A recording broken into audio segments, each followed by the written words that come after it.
Assalamualaikum warahmatullahi wabarakatuh. Alhamdulillah rabbil alamin. Wabihi nasta'in wa ala umurid dunya waddin. Ashhadu an la ilaha illallah wahdahu la syarikalah wa ashhadu anna muhammadan abduhu wa rasuluh. Allahumma salli wa sallim ala nabiyyina Muhammad wa ala alihi wa sahbihi wa man wala. Amma ba'd. Para jamaah yang dirahmati Allah, alhamdulillah pagi ini kita bisa bertemu lagi, dan kita berharap mudah-mudahan setiap pertemuan kita, termasuk pertemuan kita pada pagi hari ini, benar-benar menjadi pertemuan yang mendapatkan ridho dari Allah Subhanahu wa taala. Amin. Para jamaah yang dirahmati Allah, hari ini alhamdulillah cuacanya cukup cerah, dan mudah-mudahan kita semua diberi kesehatan oleh Allah, kita berada dalam keadaan sehat walafiat dan bisa menjalankan aktivitas kita sehari-hari, dan mudah-mudahan setiap aktivitas kita yang kita laksanakan benar-benar bernilai ibadah dan mendapatkan ridho dari Allah Subhanahu wa taala. Amin. Para jamaah yang dirahmati Allah, sekali lagi saya ingin menjawab pertanyaan yang tersirat maupun tersurat dari para jamaah. Yang intinya itu adalah bagaimana kita menyikapi keadaan atau peristiwa yang terjadi. Karena tidak semua peristiwa atau keadaan yang terjadi itu seperti apa yang kita harapkan. Tidak semua berjalan baik-baik saja seperti apa yang kita harapkan, dan bahkan dalam banyak hal peristiwa-peristiwa yang terjadi itu adalah di luar harapan kita atau menjadi sesuatu yang sebenarnya tidak kita harapkan. Termasuk cerita tentang PPKM ini. Dari satu sisi ini adalah sebuah kebijakan yang dimaksudkan untuk memperbaiki keadaan. Di sisi lain memang ada dampak negatif dari PPKM ini, utamanya kegiatan ekonomi yang di masyarakat itu semula berjalan normal menjadi tidak normal, dan ujung-ujungnya memang terjadi penurunan pendapatan dari banyak orang, sehingga mereka itu sulit untuk mencukupi kebutuhan hidupnya secara layak karena pendapatan yang mereka peroleh itu sangat jauh dari kata memadai, tidak cukup untuk mereka pakai dalam kehidupan sehari-hari. Ya, bayangkan saja ada seorang pedagang asongan yang biasanya mengasong di malam hari di alun-alun utara atau alun-alun selatan, tiba-tiba harus berhenti karena ada kebijakan tidak boleh melakukan kegiatan asongan di malam hari, dan tindak tegas kalau memang melakukannya. Demikian juga ada teman-teman saya yang kebetulan setiap malam itu berjualan bakmi. Penurunan pendapatannya sangat tajam karena dibatasi jamnya untuk berjualan, dan pada saatnya setelah jam 8 tidak ada orang yang boleh makan di tempat di mana warung mereka itu dibuka. Dan masih banyak lagi dampak-dampak negatifnya, termasuk kegiatan-kegiatan pendidikan dan kegiatan ibadah. Banyak yang kemudian terkendala karena kebijakan ini. Ya, meskipun dimaksudkan sesuatu yang baik, tapi dampak yang tidak baik itu pun bisa terjadi. Nah, di luar apa yang telah dikerjakan orang, kita sebenarnya bisa menyikapi peristiwa apapun yang terjadi atau keadaan apapun yang menimpa diri kita itu dengan sikap positif. Karena semua yang terjadi itu adalah bagian dari takdir Allah yang bersifat mubrom atau mukhayyar. Kalau disebut mubrom itu memang terjadi bukan karena upaya kita manusia tanpa rekayasa. Kalau dikatakan mukhayyar itu terjadi karena rekayasa. Dan ini juga menjadi perdebatan. Apakah adanya virus corona itu mubrom atau mukhayyar itu dalam bahasa sederhana, apakah itu sifatnya natural atau ada rekayasa tertentu. Kemudian ada tuduhan-tuduhan yang bermacam-macam termasuk konspirasi dan sebagainya, dan saya tidak mau terlibat dalam wacana seperti itu. Menurut saya itu kontraproduktif wacana seperti itu. Saya hanya ingin menghadapi dengan tenang, karena apa? Yang terpenting di antara yang penting bagi diri saya dan para jamaah sekalian itu adalah ikhtiar yang optimal, selaras dengan kemampuan kita sebagai manusia yang telah diberi kemampuan oleh Allah untuk berikhtiar. Nah, ikhtiar yang bersifat indrawi, ikhtiar yang bersifat akli, istilah yang saya sampaikan itu ada ikhtiar manusiawi dan ada ikhtiar yang sifatnya spiritual. Jadi dalam bahasa sederhana ada ikhtiar yang bersifat jasmani, ada ikhtiar yang bersifat ruhani. Ikhtiar jasmani tentu saja bisa kita ukur dengan ukuran tertentu. Ikhtiar rohani, ya sudah, kita bermohon kepada Allah dengan doa-doa kita, dan pada saat ketika kita berdoa, kita harus punya harapan yang luar biasa terhadap Allah. Ada sikap roja, ada harapan yang ada pada diri kita untuk mendapatkan yang terbaik dari Allah. Di samping kita juga ada sikap khauf, kita khawatir jangan-jangan apa yang kita mohonkan itu tidak diterima karena kita tidak siap untuk memohon dengan kesiapan yang prima. Dan yang terakhir yang selalu saya sampaikan, bersikap tawakal, serahkan semua ini kepada Allah. Dan kalimat istirja itu luar biasa untuk membangun sikap tawakal. Inna lillah wa inna ilaihi rajiun. Semua itu milik Allah, termasuk kejadian yang terjadi pada saat ini itu adalah kejadian yang ada dalam genggaman kekuasaan Allah, dan ini adalah bagian dari kehendak Allah yang pada saatnya kita harus kembalikan semuanya itu kepada Allah Subhanahu wa taala. Dan inilah yang membuat kita bisa bersikap tenang untuk menghadapi keadaan. Saya pernah melihat ada orang yang sangat khawatir, resah dan gelisah ketika melihat ambulan yang lewat dengan sirine yang mengaung-ngaung. Saya melihat ada orang yang agak ketakutan dan wajahnya itu nampak sekali ada perasaan takut di dalam dirinya, itu karena melihat ada ambulan yang membawa jenazah. Dan kemudian ada orang yang bertanya, COVID. Artinya jenazah itu adalah jenazah yang meninggal karena COVID-19, karena penyakit yang terjadi sebagai akibat dari serangan virus corona. Saya katakan serangan virus atau bukan serangan virus itu bisa saja mengakibatkan orang mati, karena mati itu adalah bagian dari takdir Allah.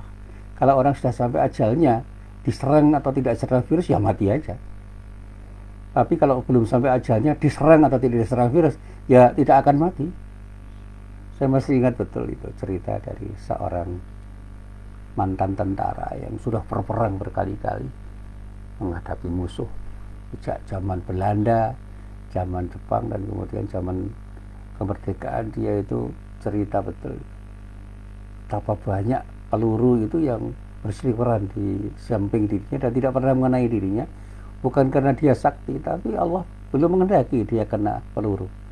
Nah, teman-temannya yang berhati-hati ketika mencoba untuk berperang itu justru banyak yang meninggal, banyak yang tertembak peluru, dan pada saatnya meninggal di luar ekspektasi mereka, karena perang itu bisa membawa dampak kematian bagi siapapun, bagi kita yang berperang, termasuk musuh-musuh kita. Dan saya selalu mengatakan sekarang perang yang paling berat itu bukan perang fisik, tapi perang peradaban yang ditandai dengan perang pemikiran, perang dagang, perang ideologi, dan perang-perang yang lain yang rasanya bisa terjadi, termasuk perang yang menumpang dari situasi pandemik yang semacam ini. Ada kepentingan-kepentingan politik yang masuk, ada kepentingan-kepentingan ideologis yang masuk, ada kepentingan-kepentingan ekonomi yang masuk, sehingga kepentingan ekonomi dan bisnis itu bisa masuk di dalamnya tanpa kita harus menuduh. Tapi kita harus bisa menganalisis dengan kemampuan masing-masing, apalagi teman-teman saya yang berasal dari Fakultas Ekonomi dan Bisnis yang memang belajar tentang teori-teori yang terkait dengan ilmu-ilmu yang bisa digunakan untuk menganalisis. Dan teman-teman saya dari Visipol juga begitu, banyak menganalisis. Ada situasi yang membuat orang itu punya kepentingan-kepentingan tertentu untuk bermain di dalamnya. Terlepas benar atau tidaknya sesuatu itu, kita serahkan semuanya kepada Allah, karena itu adalah akibat yang terjadi yang kemudian tanpa diduga atau kita tidak berharap sesuatu itu terjadi sebegitu rupa dan membebani diri kita. Makanya ketika saya ditanya oleh orang, setiap hari masuk kantor Pak, insya Allah. Masih sering masjid Pak, insya Allah. Tidak khawatir Pak, saya serahkan semuanya kepada Allah. Yang penting ikhtiar saya harus optimal, dan saya selalu berdoa kepada Allah dengan harapan mudah-mudahan Allah melindungi diri saya dan memberikan yang terbaik bagi diri saya dengan ketaatan saya kepada Allah. Dan selebihnya saya serahkan semuanya kepada Allah. Dan selesai. Saya tidak tahu persis apa takdir Allah 1 menit setelah saya ceramah ini, 1 jam, 1 hari. Saya hanya menjalani hidup ini selaras dengan apa yang dituntunkan oleh Allah. Sehingga sikap ridho saya itu adalah ridho pada ketentuan Allah, apapun ketentuan Allah itu, dan ridho untuk bersyariat seperti aturan yang telah digariskan oleh Allah. Yang penting saya harus menjalani aturan itu dengan sebaik-baiknya, dengan sebenar-benarnya.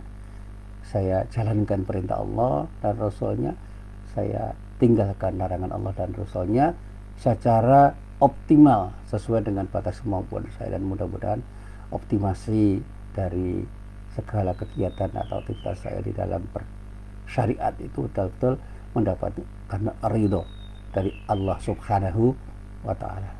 Amin. Nah, para jamaah yang dirahmati Allah, ketentuan Allah itu pasti datang dari Allah dan tidak bisa kita merekayasa, dan tidak bisa kita tidak menerima, dan kita tidak bisa mengatur bagaimana Allah itu menentukan di mana dan kapan, seperti apa ketentuan Allah itu terjadi. Semua itu di luar kemampuan kita untuk mengatur dan merekayasa apapun cara kita. Kita hanya berharap pada Allah. Mudah-mudahan semua ketentuan Allah itu baik untuk diri kita, dan kita berdoa kejadian apapun yang menjadi diri kita, serahkan kembali semuanya kepada Allah.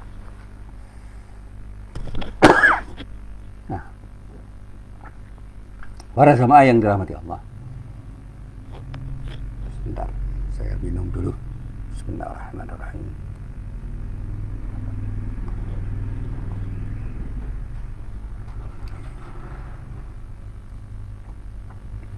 Saat ini saya melihat masih banyak orang yang punya prasangka buruk terhadap ketentuan Tuhan Allah, apapun bentuknya. Padahal sekali lagi saya tegaskan, tidak mungkin, mustahil Allah itu berbuat zalim terhadap makhluknya, termasuk manusia, termasuk kita ini, apalagi terhadap orang-orang yang beriman, orang-orang yang memang bisa berharap mendapatkan cinta dan kasih sayang dari Allah.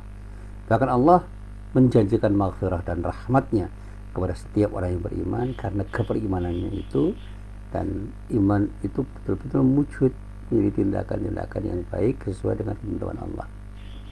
Maghfirah dan rahmatnya itu dijanjikan Allah pada mereka.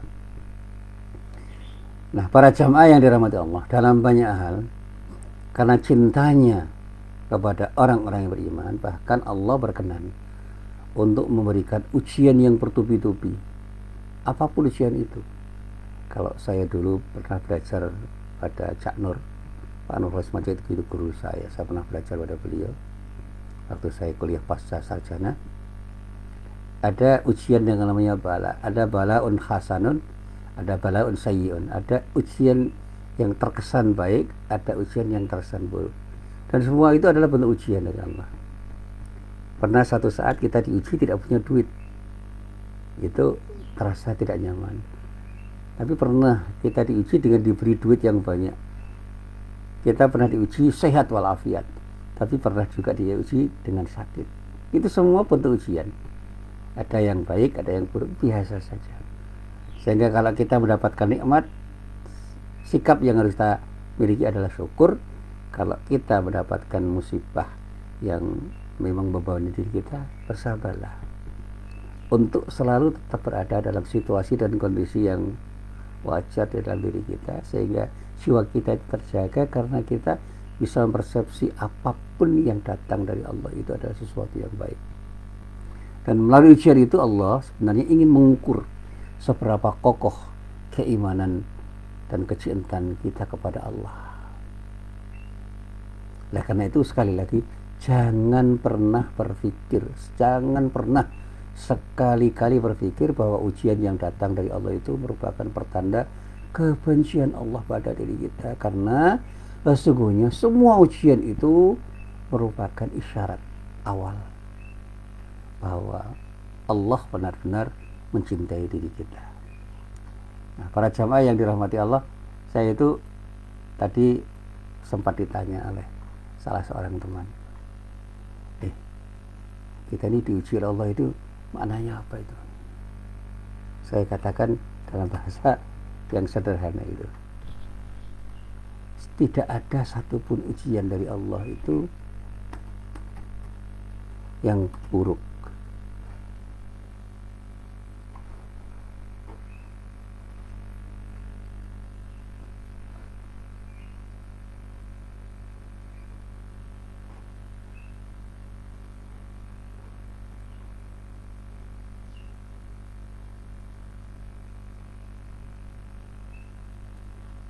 Termasuk ketika Allah memberikan tugas pada diri kita untuk beribadah, itu bentuk assignment. Penugasan yang kita sikapi dengan wajar itu bagian dari tugas yang diberikan Allah sebagai ujian bagi diri kita, untuk menguji sejauh mana kita itu taat atau tidak pada Allah. Allah berikan tugas pada diri kita untuk beribadah kepada Allah saja. Itu adalah ujian keimanan kita, sejauh mana kita bisa membangun sikap tauhid di dalam diri kita ketika kita hidup. Itu saja. Termasuk ketika kita itu mendapatkan musibah, itu bagian dari assignment, petugasan dari Allah untuk diri kita, sejauh mana kita bisa bersikap sabar terhadap ujian yang diberikan oleh Allah pada diri kita itu. Itu saja cara kita berpikir, sederhana kan? Terkadang kita ini memang terasa tidak sanggup untuk menghadapi sebuah ujian ketika ujian itu datang terus menerpa. Bahkan tidak sedikit orang yang mengakhiri hidupnya dengan sia-sia hanya karena frustrasi dan tidak tahan dengan baliknya ujian kehidupan yang sedang menimpa dirinya. Tapi yang sering saya pertanyakan begini, apakah kita ini pernah menyadari bahwa dengan ujian yang silih berganti itu akan memosisikan diri kita pada derajat yang lebih tinggi atau paling tinggi? Saya pernah bercerita tentang kehidupan saya sejak kecil sampai sekarang ini, itu dengan cerita-cerita yang saya tulis dengan tulisan-tulisan yang berantai. Dan saya tidak pernah menyesali apa yang terjadi pada diri saya dari kecil sampai hari ini, sampai saat ini, sampai detik ini. Saya hanya bisa memahami bahwa itu adalah bagian dari cara Allah menguji diri saya. Saya tadi malam kerja bakti di masjid untuk bersih-bersih masjid, menyiapkan masjid supaya bersih sehingga besok bisa dipakai untuk Jumatan. Ya, dengan 4 orang teman saya, ya dengan tetap menjaga protokol kesehatan. Kemudian setelah itu saya makan makanan kecil aja.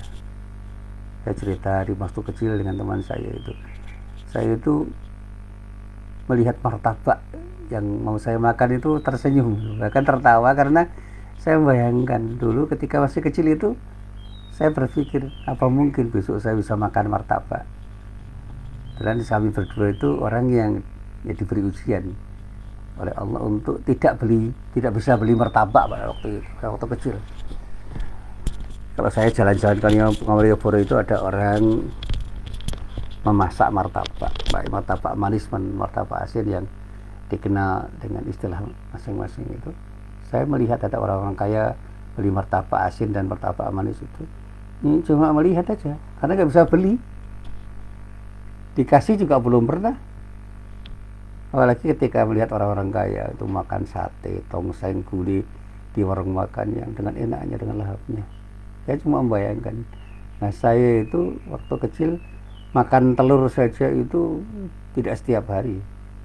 Dan ketika makan telur sama adik saya itu, satu telur dibagi 4, misalnya pernah dibagi 6, ya, digoreng telur dadar dibagi 4 kadang-kadang supaya agak besar, itu dicampur dengan sayur mayur, itu biasanya dicampur dengan kol atau kubis, kemudian didadar sehingga telurnya bentuknya besar, kemudian dimakan dengan lapnya. Jadi makan telur itu kenikmatan yang luar biasa, dan tidak pernah bermimpi bisa beli ayam goreng seperti sekarang ini.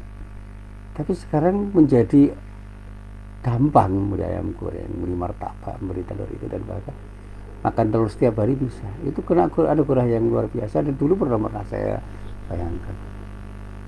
Dan apa yang saya dapatkan sekarang ini itu di luar ekspektasi saya, di luar harapan saya, jauh melampaui apa yang saya harapkan, dan saya bisa bersyukur dan bersyukur. Apapun yang saya dapatkan saat ini itu di luar perhitungan saya, itu jauh melampaui harapan saya.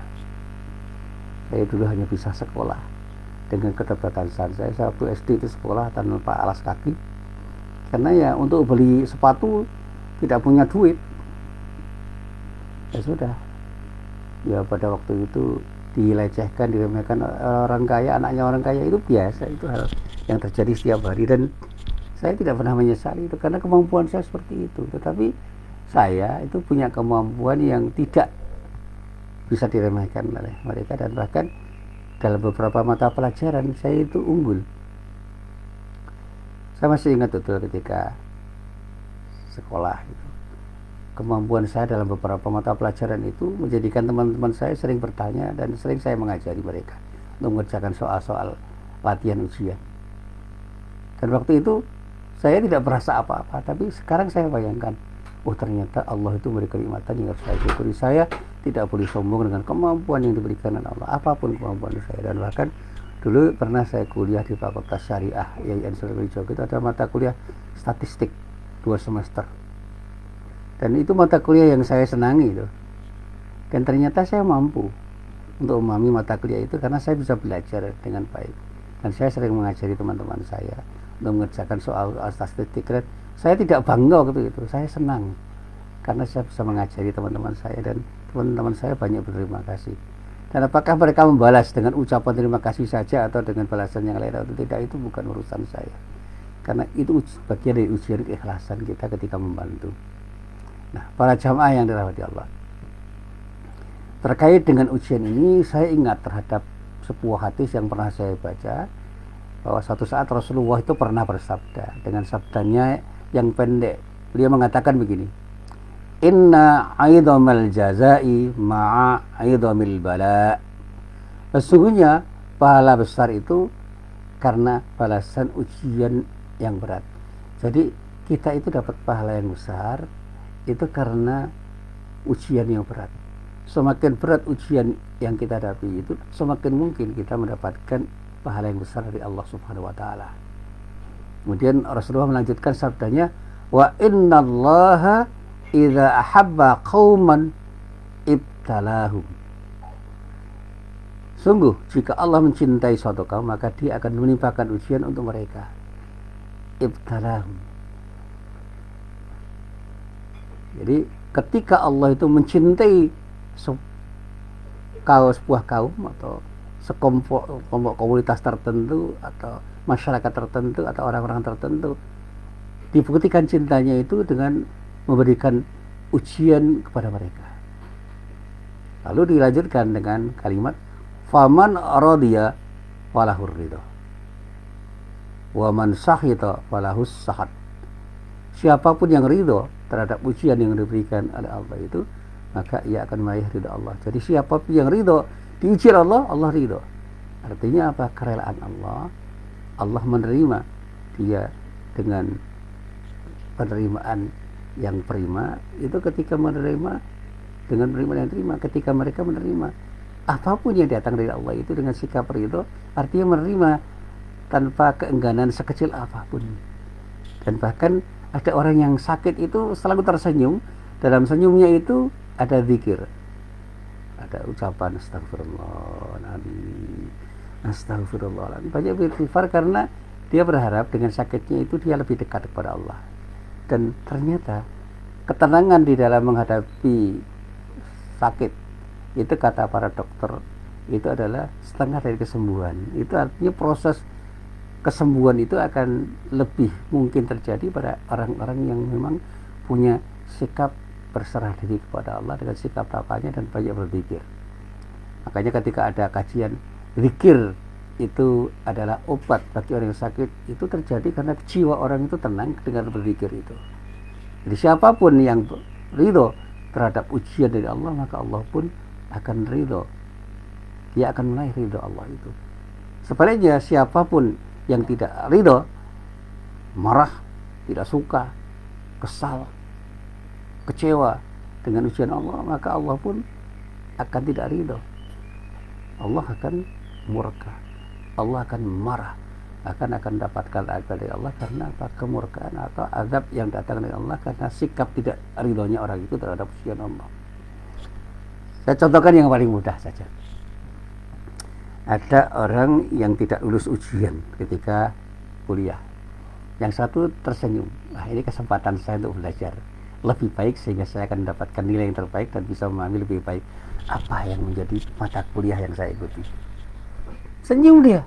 Tapi ada orang yang kecewa, cemberut, dan bahkan gelisah.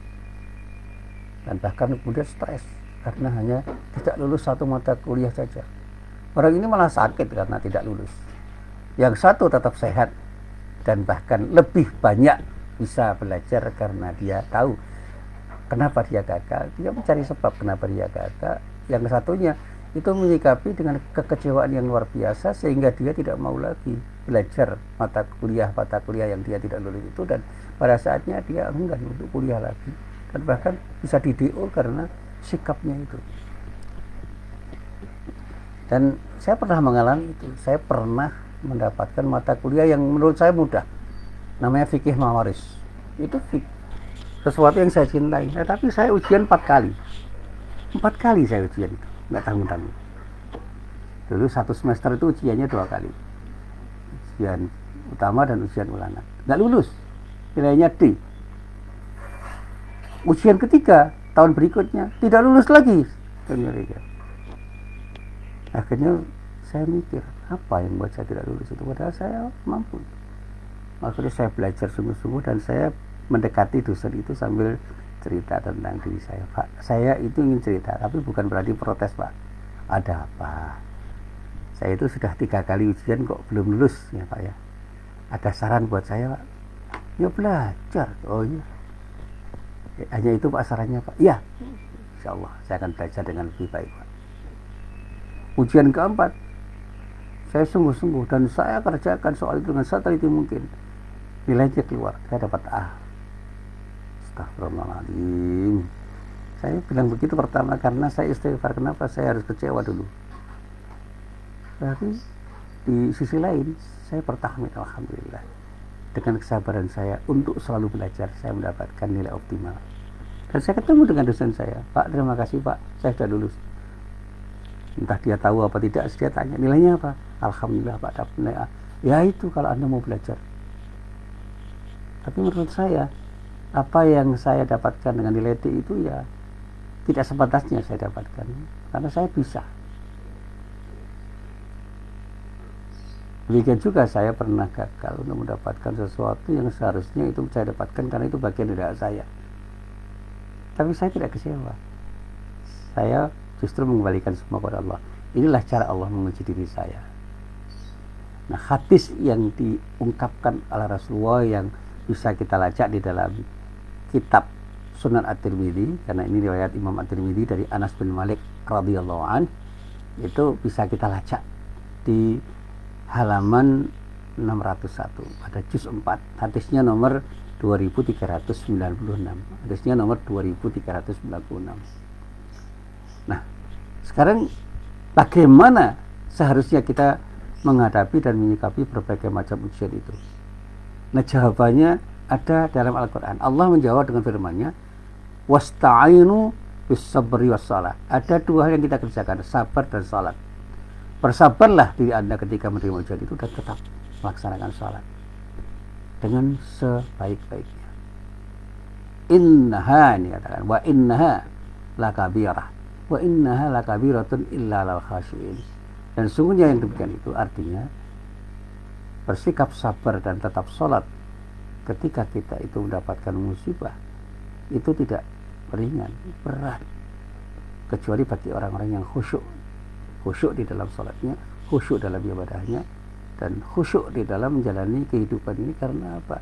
Dia itu betul-betul fokus untuk melakukan sesuatu dalam rangka untuk mendapatkan sesuatu yang terbaik dari Allah dengan sabar dan salatnya itu.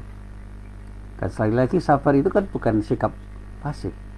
Bisa saja sabar itu sikap proaktif, bahkan untuk melakukan sesuatu yang terbaik dengan tetap bersikap istiqomah melakukan tindakan yang terbaik dalam rangka untuk mendapatkan yang terbaik. Itu sabar. Orang yang berupaya untuk mendapatkan sesuatu harus sabar, karena pada saatnya tantangan kehidupan yang kita hadapi ketika kita mendapatkan sesuatu rintangan itu kadang-kadang di luar dugaan. Saya itu dulu pernah kuliah dan ingin lulus, dan ternyata perlu kesabaran karena saya harus menghadapi rintangan yang bukan hanya ada pada diri saya, tapi ada di luar diri saya yang saya harus hadapi dan harus saya hadapi dengan tenang. Dan alhamdulillah semuanya selesai. Saya pernah bekerja dengan pekerjaan yang berat untuk saya selesaikan, tetapi seru saya kerjakan dan akhirnya selesai. Dan dalam bekerja saya nikmati pekerjaan-pekerjaan yang saya kerjakan itu dengan sikap ridho untuk menerima apapun dari Allah. Dan ternyata dengan sikap itu Allah ridho dan memberikan yang terbaik pada diri saya. Saya bisa menyelesaikan pekerjaan itu dengan baik dan saya puas dengan apa yang saya selesaikan dari pekerjaan saya itu. Nah, para jamaah yang dirahmati Allah, ternyata Allah itu telah mengajarkan kepada kita melalui ayat-ayat Al-Quran tentang cara yang paling tepat untuk menghadapi berbagai macam ujian yang datang dari Allah. Dan cara itu cuma sederhana, sabar dan salat. Sabar itu merupakan sepotong kata yang ringan sekali untuk kita ucapkan, tetapi sulit untuk kita kerjakan. Bahkan kadang-kadang kita harus berjalan tertati-tati untuk sampai pada sabar. Begitupun ketika kita mau sholat, berat sholat bagi orang-orang yang tidak mau sholat. Artinya ketika orang yang mau sholat itu belum termotivasi kuat untuk sholat, susah. Tidak semua orang mampu menjadi orang yang sabar, dan tidak semua orang bisa melaksanakan sholat dengan sebaik-baiknya. Terlebih-lebih ketika menghadapi ujian yang datang menghadap. Oleh karena itu Allah memberikan pengecualian bahwa hanya orang-orang yang khusyuk sajalah yang bisa menerapkan dua cara itu, yaitu tetap sabar dan sholat ketika menghadapi ujian. Hadapi ujian itu dengan tenang, lakukan tindakan yang terbaik untuk mendapatkan sesuatu yang terbaik, dan jadilah orang yang terus melaksanakan sholat dalam bentuk ibadah yang betul-betul kita kerjakan dengan ikhlas karena Allah. Dan pada saat kita sholat, jangan pernah kita merasa terbebani dengan sholat yang kita kerjakan. Lakukan semua itu dengan cinta kita kepada Allah, dan pada saatnya kita akan menikmati sholat yang kita kerjakan, karena sholat itu adalah bentuk dari ekspresi cinta kita kepada Allah. Dan pada saat kita sholat, kita akan menikmati sholat kita karena kita sholat dengan cinta kita kepada zat yang kita tuju untuk kita harapkan pahalanya ketika kita sholat. Dan apakah Allah akan beri pahala? Tidak, itu bukan urusan kita, itu urusan Allah. Jadi orang yang ikhlas di dalam sholat itu bukan orang yang berharap pahala dari Allah dengan harapan-harapan yang kemudian seolah-olah memaksa. Lakukan itu dengan cinta kita dan serahkan semua kepada Allah. Insya Allah Allah akan berikan yang terbaik. Jadi sekalipun sabar dan sholat itu cukup berat dilaksanakan, kita harus bisa melakukan tindakan yang terbaik di dalam bersabar dan melaksanakan sholat. Capailah semuanya itu dengan terus berikhtiar dan berdoa kepada Allah agar Allah berkenan memberikan kekuatan pada kita untuk bersabar dan melaksanakan salat dengan sebaik-baiknya, sehingga pada saat kita punya kesabaran dan tetap melaksanakan salat, kesedihan dan rasa lemah itu tidak akan bersarang di dalam diri kita dan hati kita. Hati kita pun akan tenang dan kita merasa nyaman dengan kehidupan kita, karena kita berada di sisi Allah dan Allah selalu membersamai kita. Jadi sekali lagi yang perlu saya tegaskan pada pengajian ini, bahwa untuk mencari solusi atas semua permasalahan yang terjadi pada saat kita tertimpa musibah, itu adalah dengan sabar dan sholat. Dan pada saatnya sikap tawakal kita kepada Allah itu akan membuat kita semakin nyaman ketika kita melaksanakan sholat dan bersabar di dalam menghadapi ujian itu. Dan bermohonlah kepada Allah sebagaimana firman Allah yang difirmankan oleh Allah, antara lain yang bisa kita baca di dalam surat At-Taubah yang terakhir. Hasbiyallahu la ilaha illahu alaihi tawakkaltu wa huwa rabbul arsyil azim. Cukuplah Allah bagiku, tidak ada Tuhan selain Dia, hanya kepadanya aku bertawakal dan Dia adalah Tuhan yang memiliki arsy yang agung. Dan dengan cara seperti itu, insya Allah kita tidak akan pernah merasa terbebani di dalam hidup ini, termasuk ketika kita harus menghadapi musibah yang bertubi-tubi. Kita harus yakin Allah itu Maha Tahu, Allah Maha Perkasa, Allah Maha Bijaksana. Dan ketika Allah memberikan ujian pada diri kita, tidak pernah Allah itu ingin mengelilingi diri kita. Dan sama sekali bukan berarti Dia tidak berkenan untuk memberikan imbalan yang setimpal kepada diri kita. Selain kita akan mendapatkan ketakwaan kepada Allah, Allah akan persiapkan hadiah yang tidak ternilai harganya bagi diri kita. Seandainya kita bisa melewati segala macam ujian itu dengan sikap sabar dan tetap menjalankan sholat. Dan sekali lagi, bersabar dan punya sikap ikhlas di dalam beribadah, itu yang akan membuat kita akan menjadi orang yang tenang di dalam menghadapi semua ujian kehidupan. Innallaha ashtara minal mu'minina anfusahum wa amwalahum bi anna lahumul jannah. Sungguh Allah telah membeli dari orang-orang yang beriman baik diri maupun harta mereka dengan memberikan surga untuk mereka. Artinya surga akan didapatkan sebagai akibat dari iman kita yang kita wujudkan dalam tindakan yang tepat, sebagai bagian dari wujudkan keimanan kita kepada Allah. Wujudkan iman kita dengan amal soleh kita, wujudkan iman kita dengan menghindari tindakan maksiat sekecil apapun, dan kita insya Allah akan dapatkan yang terbaik dari Allah.